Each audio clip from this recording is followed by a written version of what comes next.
Il y avait un groupe d'historiens au départ qui étaient tous à la maîtrise, qui faisaient des recherches sur la ville de Québec. Ils disaient comment on ferait pour communiquer justement nos résultats de recherche à monsieur, madame, tout le monde. Évidemment, il y avait le canal régulier qui était un livre. Bon. Ou ben non, je ne sais pas trop. Fait que là, après ça, je dis pourquoi pas un magazine, une revue.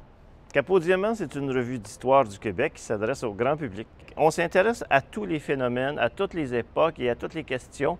On est très branché sur le présent. Donc, on s'intéresse aux anniversaires, aux commémorations. On peut trouver des sujets aussi pointus que les soins du corps, l'imaginaire des Québécois. Donc, dans ce cadre-là, on a fait les hommes forts. On s'est intéressé au temps, au lait, au pain. On s'intéresse aux francophones hors Québec. Donc, on s'est payé la traite un bon jour. On a fait un numéro sur les franco-américains. On s'intéresse aussi au feu. Si on fait une seule thématique et les lecteurs n'aiment pas la thématique, ben ils vont trouver le temps long. Alors, c'est pour ça que là, on a mis un accent sur les rubriques. Alors, à la fin de chaque numéro, il y a 10 rubriques maintenant qui portent sur des sujets tout à fait différents.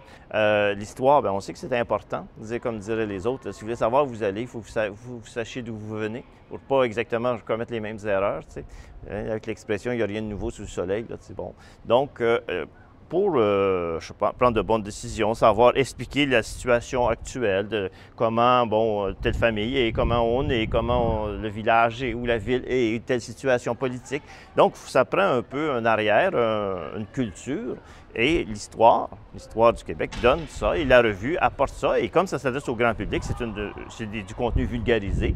Donc, tout le monde, monsieur et madame, tout le monde peuvent lire. Et on sait qu'on a des lecteurs qui peuvent aller plus loin. Alors, depuis plusieurs années, on ajoute à la fin des articles pour en savoir plus. Alors, des titres, des références ou des gens qui veulent fouiller une question un peu plus longue.